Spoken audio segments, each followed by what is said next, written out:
Pakar telematika Roy Suryo telah rampung menjalani pemeriksaan di Polda Metro Jaya terkait kasus dugaan ijazah palsu Presiden Republik Indonesia ke-7 Joko Widodo. Ia menyatakan telah menjawab sebanyak 26 pertanyaan dari penyidik Subdit Kamnek Ditreskrimum Polda Metro Jaya. Hal ini diungkapkan Roy kepada wartawan Kamis 15 Mei 2025.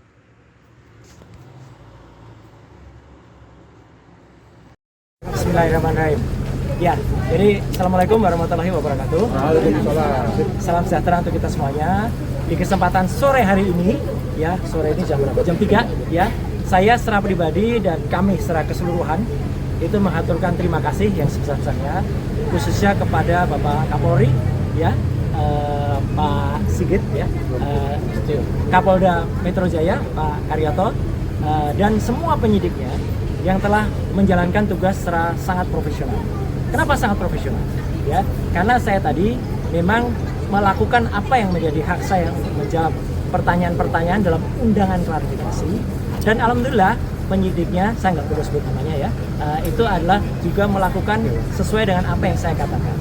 Jadi saya menjawab dengan detail semua apa yang ditanyakan sepanjang itu berhubungan dengan surat undangan yang diberikan kepada saya. Ya, jadi artinya itulah makanya saya juga berharap ya agar polisi itu bisa presisi ya, jadi bisa profesional untuk melakukan tugas seperti ini. Jadi artinya kalau yang memang itu yang ada dalam surat undangan, ya itu yang kemudian ditanyakan, ya tidak menanyakan yang lain atau bahkan melebar ke hal yang lain. Jadi alhamdulillah ya saya tadi sudah menjawab dengan detail sampai sekitar 26 pertanyaan ya, dengan jumlah halaman sekitar 22 lebih ya. Dan saya juga menyampaikan jawaban saya atas pertanyaan-pertanyaan pada laporan. Dan saya juga saya tadi juga sampaikan dalam jawaban ya. Saya harap tugas profesional polisi itu persis sama yang dilakukan terhadap saudara pelapor ya. Pelapor itu melaporkan belum ada yang terlapor gitu. Jadi melaporkan atau membuat laporan ini pada tanggal 30 April 2024 dan langsung terbit hari itu juga ya surat perintah penyelidikan pada tanggal yang sama. Ini luar biasa.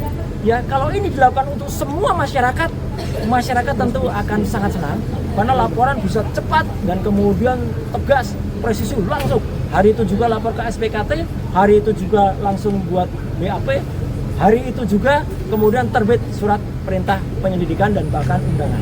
Ya, jadi saya harapkan sikap itu juga ada pada semua pelaporan yang ada. Jadi jangan bedakan masyarakat yang ada. Jadi kami ini juga dengan cepat juga diberikan undangan klarifikasi, tapi juga kami juga cepat juga bisa diselesaikan karena kita sama-sama insya Allah kita mengerti hukum. Ya, kalau kita mengerti hukum ya begini. Jadi artinya apa yang ditanyakan, apa yang dijawab, saya tidak perlu menjawab apa yang tidak ditanyakan, apa yang tidak ada dalam surat. Itu aja saya kira. Konfirmasi Mas, ya. Pelapor di tanggal 30 itu siapa? Pelapor di tanggal 30 itu yang saya baca tadi itulah insinyur tulisannya gitu ya. Ya, Insinyur Haji Joko Widodo. Tadi yang digali oleh penyidik di dalam apa saja yang terkait? 22 pertanyaan itu apa saja, Bang? Iya, 22 pelaporan itu banyak soal bagaimana dulu hidup saya, kisah saya. Ya, saya SD, SMP, SMA, ada jasa siswa ya. Ya, kemudian S1 UGM asli, S2 UGM asli, S3 UNJ asli, itu saya ada lah, jelaskan semua gitu. Dan kemudian apa profesi saya sekarang? Saya profesi sekarang sebagai konsultan telematika dan multimedia. Kemudian saya diminta menjelaskan apa itu telematika. Telematika adalah telekomunikasi, media dan informatika untuk bisa menganalisis.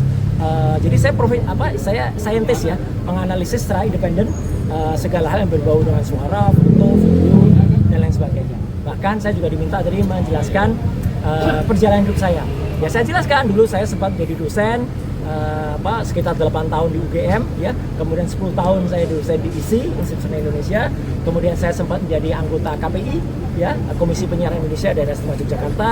Saya sempat juga masuk sebagai anggota DPR Komisi 1, komisi yang menangani undang-undang ITE, undang-undang keterbukaan informasi publik dan lain sebagainya. Dan kemudian saya sempat membantu Presiden SBY menjadi Menteri Pemuda dan Olahraga di tahun 2012